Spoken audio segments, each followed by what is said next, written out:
Hello and welcome to the latest from Hearts Standard. My name is Joe Sked, and on this occasion I am joined by James Kearney. How's it going, James?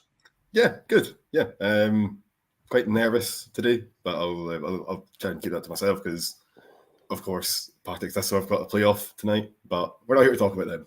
Although I should say as well, for anyone watching, I am. Yeah, this is like I've got like a kind of retro Thistle top on, and this is something I always promised myself I would never do. I wouldn't ever wear a Thistle top on the Hearts program, and yet here I am. I can't contain myself. But yeah, no, I'm doing well. More importantly, how are you? It's good to have you back. Yes, good.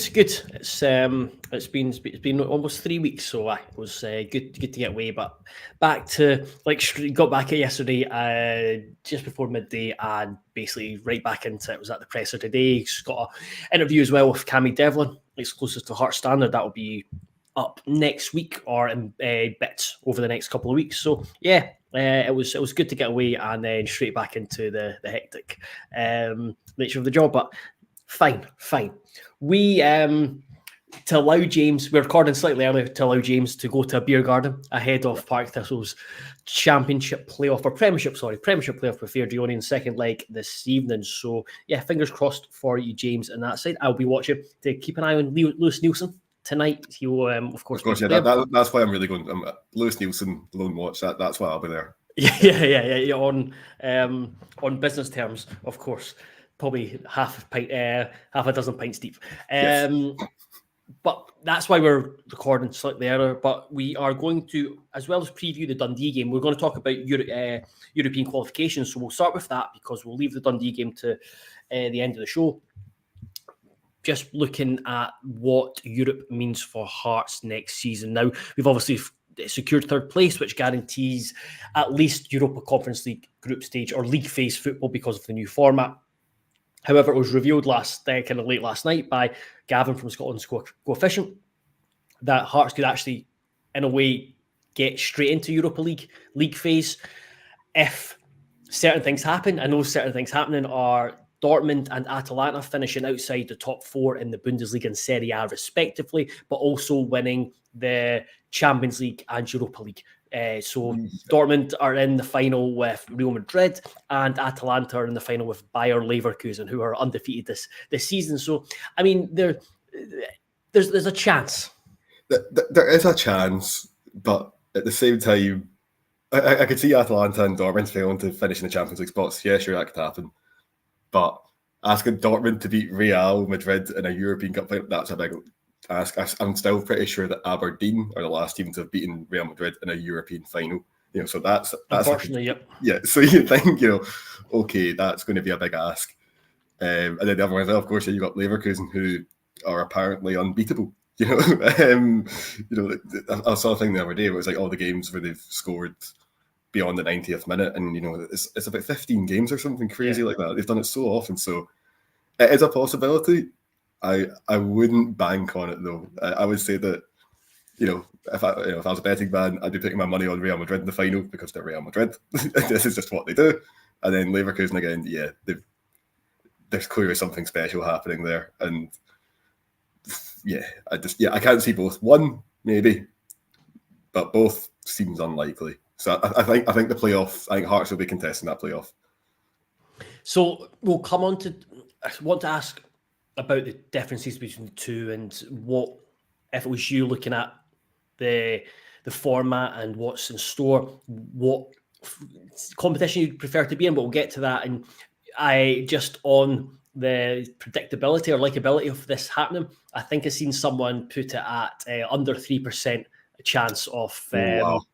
It's low. I was very surprised by that. The fact that because Dortmund and Atlanta are already fifth, fifth place in the leagues, I thought that was a very low predictability. So I just seen that on Twitter. So it's not coming from a supercomputer, I don't think. So we'll see how that pans out. But yeah, I've definitely think there's a chance, and it's nice to go into European finals knowing you're having to back a team as well, rather than just sit and watch and enjoy it. But in terms of what Hearts can expect from Europe next season, there's a new format. That's we've had Gavin from Scotland's Coefficient do a couple of pieces on the site. One went up on Sunday after it was confirmed that Hearts had finished third after Kelly's defeat at Rangers. I would urge anyone to go and read them because there's so much information there that there's probably too much information there for us to cover. But essentially, it breaks down that Hearts will be guaranteed at least 8 games in European competition next season, whether that's in the Europa League, if we get there automatically, that would be 8 games there, or the 8 games with the playoff in the Europa League and dropping down into the Conference League. Hearts could play as many as 10 games if they were to play in the playoff, get through that into Europa League. And playing in Europa League means playing in football after Christmas as well. So there's that aspect to it. And obviously the format has changed where you play in the league phase. For example, in the Europa League, you'd play 8 different teams. In the Conference League, you'd play 6 different teams. It's not home and away. So there is a slight change to format, and obviously the money that comes with it. I think Gavin estimated that for kind of both, he estimated that Hearts, how this is excluding ticket sales, but they could make between 5 and 12 million euros in the Europa League. In the Europa League, and then 4.3 to 8 million euros in the Conference League. So it is a lot of money, and it's money that will certainly help the club on and off the field. And then you just look at the fact that it's just exciting to go back into Europe. I've obviously experienced that a couple of years ago, managed to get to Istanbul, managed to get to Zurich, and managed to get to Florence. And it's just really exciting. Fun times to support, to follow the club, and you add in the potential opponents as well, and that's always changing. But there's a strong likelihood that Hearts will have at least one big name from European football. So now we kind of just covered that. James, would you prefer to go into Europa League or the Conference League? Honestly, I would maybe I'm being cowardly or unambitious, but I would go for the Conference League. I think that, I mean, don't get me wrong, you're going to play obviously the big thing is you're going to play teams of a higher standing in the Europa League. My fear would be that might be, just a level maybe too high for Hearts at the moment. I'd fear that it could be one of those campaigns where they just get battered, 8 times and they go out, which, it's fine because, again, the fans get to go to all these exotic places, get to see some, the team play against some wonderful players, all that kind of stuff. That's always great. That's exciting. But I think something that was stressed in the piece by Gavin from Scotland's Coefficient was that, when you're talking about the money side of things, obviously the Champions League, you get a crazy amount of money just for turning up. That's got to be the goal. But the difference between the finances on offer in the Europa League and the finances on offer in the Conference League, there's not that much in it. Like in terms of, don't get me wrong, you get more for the Europa League, but there's not loads. And you can quite easily make that up with performance-related bonuses. So I remember reading a thing recently, which is if Hearts were to say, go into the Europa League and not win a game, they get so much money.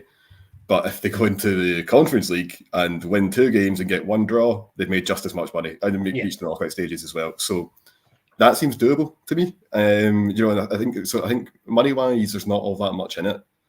And then I would think, okay, well, I'd want to be in the competition where, we can be competitive, where the team can actually play and, fans can see wins and all that kind of stuff. And I think that the Conference League, there is room for a Scottish team to do that. And, there's even room for a Scottish team to perhaps even progress to the knockout rounds. I mean, I know we're not often going to big up Aberdeen on these videos on this podcast, but you look at their group stage campaign this season, and let's be honest, it's not a very good Aberdeen team this year that they've got, and they more than held their own in every single game. There wasn't any game where they got absolutely battered or flattened or anything like that, and there's no reason Hearts can't do the same. So, I think the Conference League would be better because you're still going to get the big variety of teams that you can play, and there will be 1 or 2 big hitters you'll get to play against as well, which is always going to be good. But again, for me, it's the most important thing is the fact that I think in Conference League, that's more Hearts' level, I think, at the moment. And I think that given that there's basically not much between the money side of things, okay, you just look at the competitive element then, and I think the Conference League's a better one. So I would like to see the Conference League, but it's one of those things where actually when the playoff does come around next season, if Hearts are involved in it, which they most likely are, either way, it's going to be a pretty good result. It's like, you either win and you go to the Europa League, in which case it's all fantastic. You've beaten some fantastic team, because obviously I'm sure we're going to talk about this, but the teams that Hearts will get drawn to face are pretty big boys when it comes to European football. So I think that but the upside of it is, even if they get knocked out, it's like, okay, well, you drop into a more a competition where you can actually give teams a bit more of a game. So yeah, I think it's win-win. But if it was me, I would probably prefer a Conference League. Yeah, I think everything you've said there's spot on. It is win-win in that you've got, on the one hand, you've got a path where you're going to play against some incredible opposition, and then on the other, there's an opportunity to do well in Europe. And I would, yeah, I'm very much torn between it, because I'm just going to share my screen just now, or pop up on the video for those who are watching on video. Apologies if you're listening on a podcast and can't see it, but basically all I'm doing is putting up Scotland coefficients, predicted like pots for the Europa League phase, and then you look at the top pot in the Europa League: Man United, Porto, Atalanta, Ajax, Frankfurt, Lazio, Tottenham, Slavia Prague, Sociedad.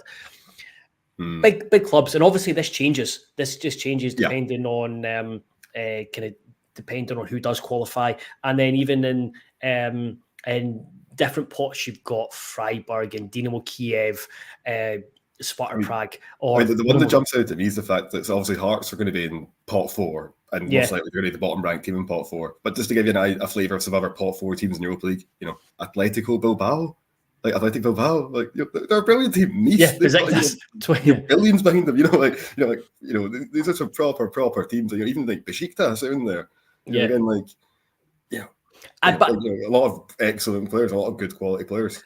But at the same time, I think when you get to that, they get to playoff stage, I remember how disappointed it was when we didn't beat Zurich, because there was a chance there to beat Zurich. Hearts really should have came through that two-legged tie against Zurich, and they went on to play like PSV, Bodo Glimt, and Arsenal. So there's that prestige factor. I do think when you get to that stage, right, let's make that next step and play in Europa League. And with the way it is now, instead of playing home and away, you're going to play 8 different teams, and we've kind of just listed off some really, really big names, but also there's probably teams in there that you think Hearts could be competitive against, especially at Tynecastle. There's teams like, again, I'm not no European expert, so I might be being very harsh on these teams, but Molde, LASK Linz from Austria, Longs from France, Sturm Graz. I know these teams, Sheriff from Moldova, these teams have been in Europe a number of years. They've got loads of experience, but again, they're teams that Hearts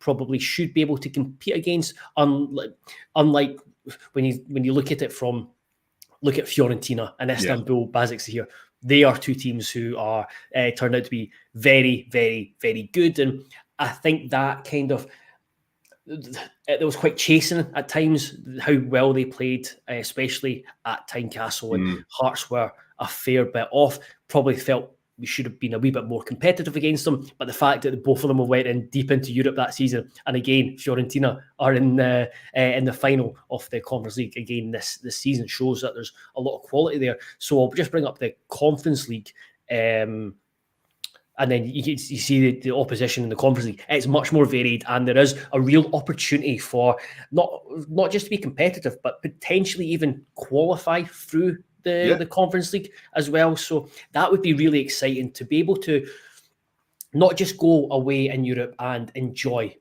being away in Europe like we did last season in Florence, but actually to go away in European football, enjoy yourselves, but also have a hope or expectation to actually win games and to do really well. And that's one thing that's frustrated me. Well, one of the numerous things that frustrated me about Hearts and the history. We've not really had many European runs. Not many had gone deep into European competition. Of course, now it's a lot harder, but you look at this opportunity in the Conference League, just qualifying for the knockout stages that can be classed as a run, a really successful run. So yeah, it's exciting. My ambition, I'd be ambitious and say I want the Europa League. And what comes with you just have to deal with whatever comes. But the Conference League, like you said, it's a great fallback, and there's a great opportunity to not only play big teams but also do well and see the team succeed. Yeah, because I mean, obviously with the Conference League, you still get there's still I think it's one representative from each of the big 5 leagues. So so there will be obviously it's not going to be Dortmund, or probably won't be Dortmund. You do get these big, huge clubs that are maybe not having the best season domestically. They can end up there. So like like we've been saying, Fiorentina, this season and last season, we had Roma before that. You had I mean, looking at the graph we've got up, you've got Napoli there in Copenhagen, teams that have been in the Champions League, Real Betis. Who else you got? You got Newcastle United as well. So teams with a lot of money. Midtjylland as well. But then also again, I'm going to be disrespectful, but a lot of guff that Hearts should be beating. The New Saints, for example. Yeah, exactly. Now you look at it, like sort of New Saints, Lincoln Red Imps, Shamrock Rovers. You can't tell me that these teams are better than Hearts. Come on, let's be serious here. And even other teams that can maybe show ignorance here, but you'd imagine teams from the likes of Estonia, Albania, Georgia, they will be good teams because they're going to be some of the best teams within their countries. But Hearts shouldn't be going into those games here. It's not the same as playing Napoli or playing or even something like PAOK. Which obviously just didn't go well this season. So. Yeah, I think there's still enough prestige and glamour there, but at the same time that you do get a chance to actually win some games. And I think that while the Europa League would be good, remember it's like Naismith kind of hammers home this point a lot as well. The fact that this squad's kind of first season together, and they want to try and grow and all that kind of stuff. And I feel like the Europa League would maybe be running before you could walk. In that Hearts, yes, they had the European campaign last season. But that was a lot of those players have moved on now, and it's really important just to get that experience of just getting used to the whole Thursday Sunday thing, rotating, getting used to going away to these games, all this kind of travel, all the stuff that goes wrong with travel and all that as well. So there's a lot of adapting to get used to and a lot of stuff, and for a lot of these players, this will be their first time doing it. So I think as a result of that, I think you'd rather do that in the Conference League where it's it's not of a high standard. Let's be frank, that's what it is. But it does get mean that maybe the season after that, maybe that's a chance for Hearts to maybe try and kick on in the Europa League. But I do think that the Europa League is probably a level above Hearts. And when you see right now, I mean, how often have we seen Celtic getting absolutely leathered in the Europa League, for instance, or Rangers? Not so much Rangers, actually, they're actually quite good in that competition. But and obviously, the Celtic are got more money and more players and all the rest of the Hearts. So I do fear it would be a step too far. Whereas the Conference League, I think, it's the reason that was brought in was for nations like Scotland. It's for clubs. It's precisely for clubs of the likes of like Hearts, where it's they can't really truly compete in the Europa League at the moment, just with the way the finances work. But this other competition where it's actually it's not for the big boys. There's every chance that Hearts can. So I really like the Conference League. But to be honest, my one thing I'd change was just get rid of the big 5. They can't play that. Just leave it for the rest of us, and we'll all have a lovely time. No, I think it's nice you get smart on them, just because, like Graham says, never got the chance to play Napoli in 1989 after beating Bayern, so we'd take them now. And it does allow you still to have those big games. But I think you make, again, a good point about some of the stuff Naismith said. It's about making small stages, getting that experience, and then having that experience at that level that allows you to go on to the next level, and being able to compete in that. Like Conference League allows you to do that if the team have had experience of that last season. Next season they've had that experience. It's about probably being more competitive if it's in the Conference League. And then you look at the Conference League, and it's not like before where it's the top 2 in the group qualify. Off the 36 teams that play in the Conference League next season, the best 24 teams, the 24 teams with the best record go into the next. Well, so the top 8 go straight into the last 16, whereas that's everyone from 9 through to 32. They all play in like Yeah, 9 to 24 play, knockout. 24, Knockout stage. So there is a real feasible chance if you pick up. So you basically, if you could pick up 7 points from your 6 games, there's a very good chance that you can sneak in and play a knockout game. Because not going to lie, it's all well you play knockout games in qualification, but playing a knockout game in the tournament proper, as a Hearts fan, that is exciting. That really, really excites me. And then you get that experience. And then it's about, right, if we can finish third, it's about having that experience, having successful, but also combining it with doing well in the league, finishing third again, getting back into it. And now, right, now's the stage to get into the Scottish Cup, the Europa League, and see how you do there. No, absolutely. Because I think that sorry, I completely lost the train of thought there. Sorry, beg your pardon. No, I was just going to bring in something that Jamie Flatman asked. Does third place a Scottish Cup final win next year still guaranteeing group stage football? I think both of us thought it didn't, but I believe it does. And yeah, there's still that. Yeah, I think I've been peddling lies. I think because I thought that it didn't, and then someone pointed out to me on Twitter that actually I'm talking nonsense, and I looked into it a wee bit more, and yeah, I was talking nonsense. Not for the first time, not for the last. It's I think next season what's impacted is the Champions League, so the teams finishing first and second, whereas third place, as Jamie says, it's still the case that there's still guaranteed group stage football. So yeah, again, there's that opportunity there's so much opportunity next season. I'm so excited for next season. I don't know if it's just because I've been away on holiday and I've missed the last couple of weeks, but looking at having that experience in Europe, trying to finish third again, and then being able to do that and build on this season with the money that comes in and potentially going from Conference League to Europa League, I think there's a real opportunity for Hearts to really kick on and get a kind of stranglehold or put themselves in a great position to have that third place, be the third team in Scotland and put distance between ourselves and those behind us. Because you have to remember, there's every chance Hibs will have to overhaul their squad in the summer. Who knows about their manager? And then you've got Aberdeen, inexperienced manager in terms of Scottish football, coming in, and again, likely a transition season. So there's real opportunity over the next 12 months. No, absolutely. And that was actually one of the things I thought was really interesting that Naismith said when we kind of spoke to him about this, which was that you look back at the Europa League campaign, Conference League, of last season, and actually, Joe, the Hearts did largely manage that schedule pretty well. I mean, I was kind of looking up the table afterwards. I was kind of looking at the point, what did the league table look like when the point where Hearts exited Europe, and I think they were sixth in the league, which you kind of go, okay, that's not great, but they're 3 points off third with a game in hand. I think it was Hibs at the time. So you kind of look at that and you go, actually, the squad have. A lot of these players in the squad have done that before. They've managed that schedule, and I guess the one thing you'd say is you look at the start of this season when the team, it looks as if the team really struggled with that. So it'll be interesting to see how that develops and whether that's through getting more bodies in the door. I mean, having said that, Naismith did say yes, the squad will be bigger, but not much bigger than it currently is, because I think he likes to work with a small squad, as most managers do.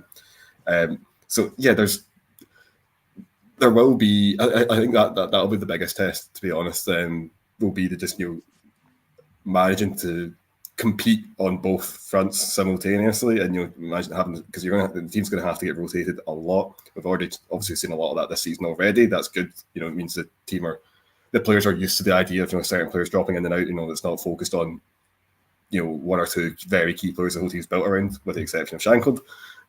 So yeah, I think that experience can only be a good thing. It can only help going forward, and but I do agree with Naismith, because that's the point he made. That's probably the biggest challenge in the short term, is just managing to keep basically being competitive in Europe while still chipping away on the domestic front and getting points on the board. And again, that's probably would be my biggest reservation from this season's European campaign as well. Yeah, absolutely. I think it'll be interesting to see how that goes. And again, it's probably something we'll do a piece on during the summer. How important will pre-season be to do that, and kind of the plans to ensure the team are up to scrap, up to that challenge when the games begin in August as well. The good thing about this season compared to last season, this season compared to last season, with the European group stage is that it's spread out a lot more, because when Hearts were in it, we because of the World Cup, it was condensed. Whereas this coming season, it is much more spread out. For example, the Europa League group stage, because of the addition of 2 games, you have got games going into January. So yeah, I think it's very interesting. I think the format is probably beneficial to clubs like Hearts in terms of playing more games against teams that are probably similar level. We'll leave that there. We'll just quickly look ahead to Saturday's game against Dundee. I think Tynecastle, it will be more of a celebration tomorrow as we celebrate having confirmed 3rd place. I know the Gorgie Ultras, they put up a tweet recently, an hour ago. They have a big display tomorrow. Everything I've heard about it, it'll look absolutely class. I believe will be plenty of beach balls kicking about as well. So it's and I believe the weather is meant to be absolutely brilliant in Edinburgh tomorrow. It should be 19, 20 degrees. There may be some rain, but we'll forget about that. But yeah, it'll be I think there'll be kind of a bit of a party atmosphere against the Dundee side. James, I ask you, would you be, over the next 3 games with European confirmed, kind of looking ahead tomorrow as well, would you be making changes? Graham asks here. Tomorrow's a chance to make a few changes, and surely has to be a chance for Tagawa. If he can't start out the game, that doesn't matter, then he never will. Would you be tempted to play around with the team, or would you be off the mind of let's go and get as many points as possible between now and the end of the season? I'm probably in the former camp. I think experiment, try to do things. If there's a player that is maybe on the fringes and Naismith's not sure about whether or not he's going to have him around next season, give him a game, give him a few games, a chance to show what he can do. If there's young players, give them, kind of on the cusp of getting minutes, give them minutes. Guys like, for instance, Tagawa, as Graham says, who desperately needs a goal, maybe give him a game. Having said that, I had him on the bench in my predicted lineup. I suspect Hearts will go with one up top, and even though it's a meaningless game, it's still very difficult to drop Lawrence Chankland at the moment, particularly after he's just won Player of the Year and all that kind of stuff. So there's not a chance he'll be dropped. He's looking for 30 goals. I reckon he'll be looking to hit the 30 mark. So. Yeah. So I don't see. Having said that, if things were going well, I could definitely see Tagawa getting on for the last half hour or so, or something like that. But I think there will be. I'd like to think it will actually be quite attacking performance on Saturday, just because.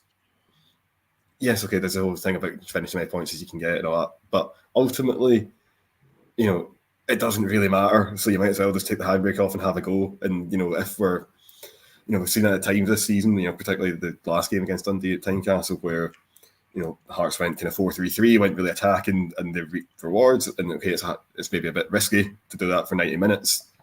But again, there's no downside, because, it doesn't matter if the Hearts concede goals or lose or anything. So, I'd definitely be tempted to change things around. I'd like to see Macaulay Tate starting over the next couple of games for sure. I'd like to see the likes of Barry Mackay and Yutaro Oda back in the team as well, I think.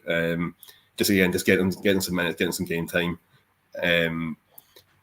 I think particularly in Mackay's case, that's really important, obviously, coming back from injury.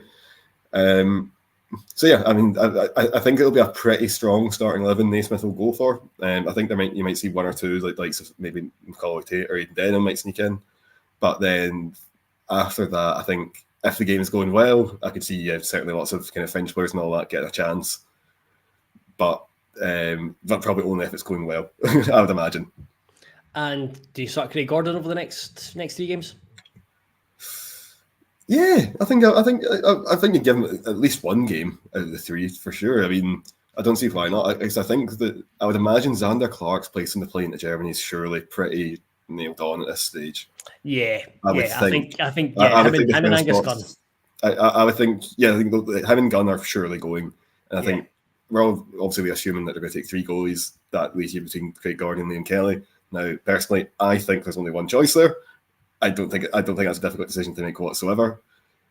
But I don't pick the team, sadly. So yeah, I think anything that could help with boosting Gordon's chances of getting to the Euros can only be a good thing, because I think that I can't think. The scenario I always picture is, say Angus Gunn, brings somebody down, gets sent off. You need to bring somebody on.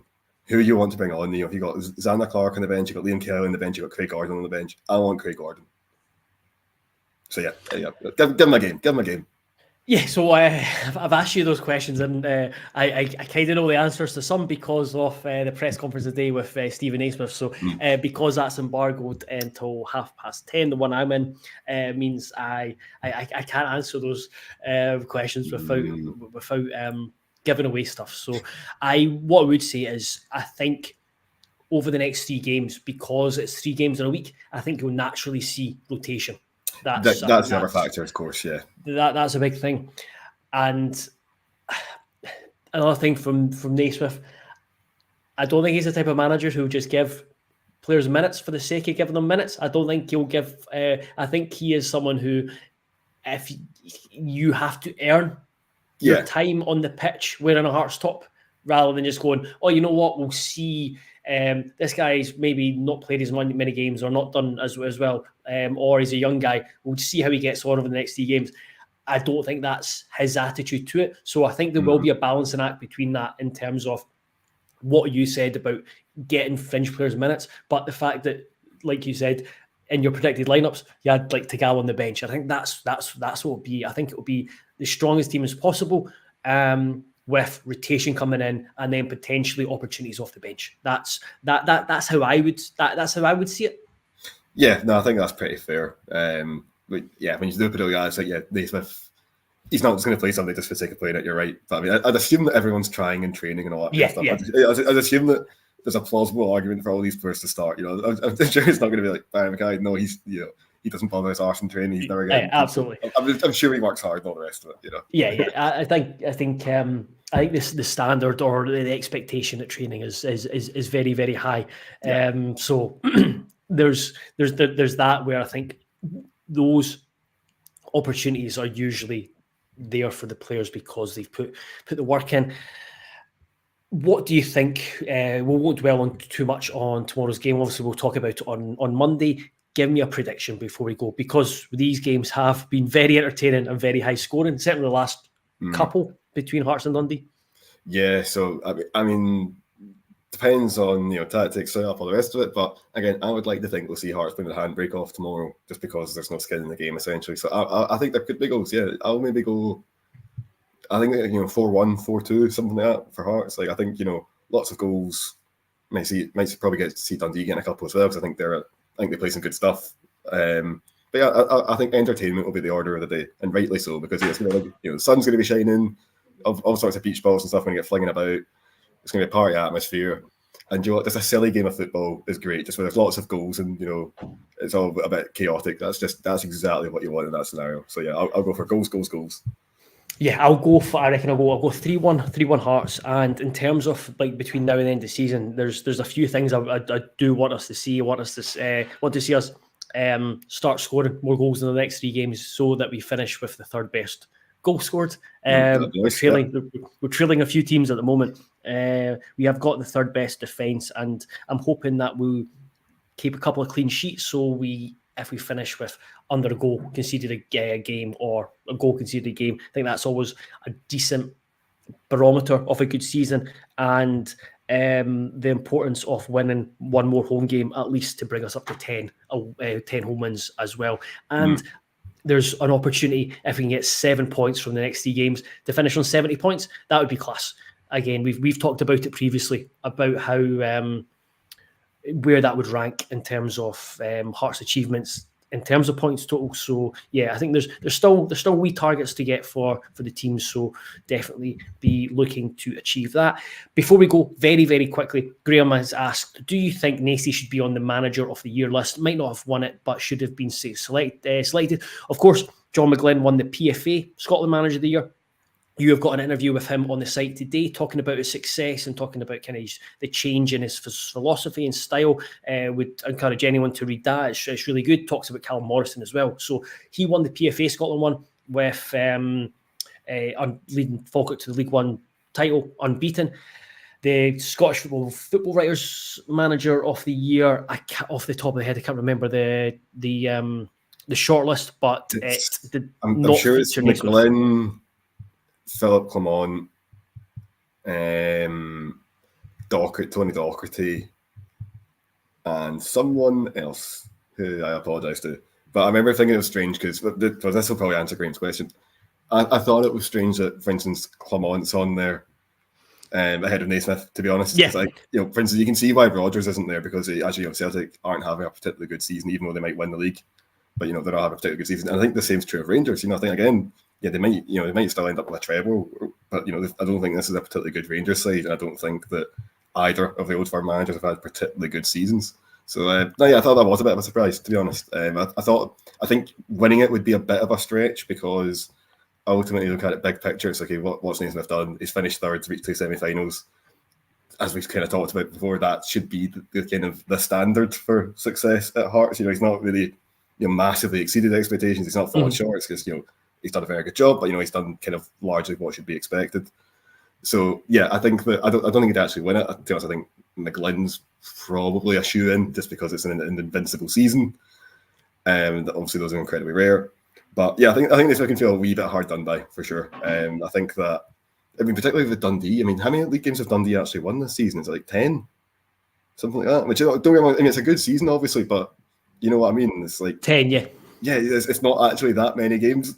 Yeah, no team has thrown away more points from winning positions. It's a straight. I think Docherty has done very well just because Dundee came up from the championship and finished top 6. A great achievement, but an achievement to rank above what Naismith's achieved. Or I look at the 2 ones from the lower leagues that I think probably missed out. Again, you have to remember these were selected.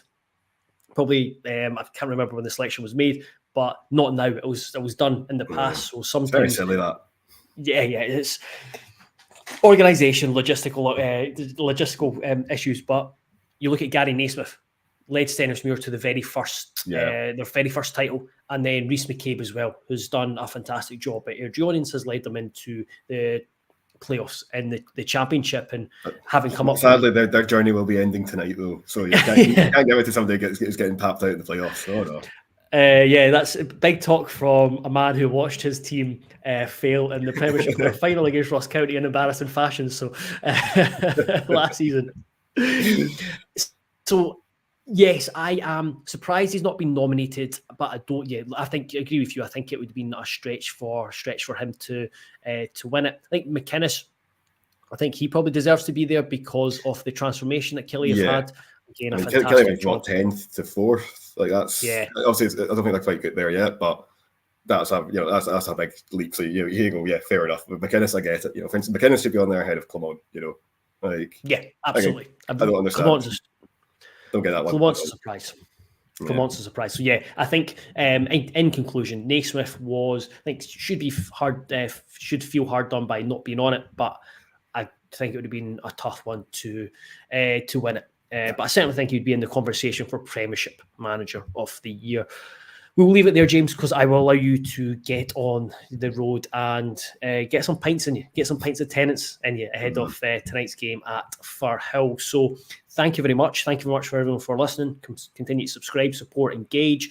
We have got stuff about the Hearts in Europe and the potential to get in the Europa League on the site. It quotes Scotland's coefficient, Gavin from Scotland's coefficient, and we've got an interview with John McGlynn that James Kearney did with the Falkirk manager yesterday, and then over the next at 10:30 tonight we'll have stuff from today's press conferences and tomorrow morning as well. So stuff from Stephen Naismith and stuff from Kai Rhodes as well, who was the player. But until then, thank you very much. Until Monday, thank you very much, and enjoy your weekend and enjoy your night, James. See you tomorrow. Here's hoping.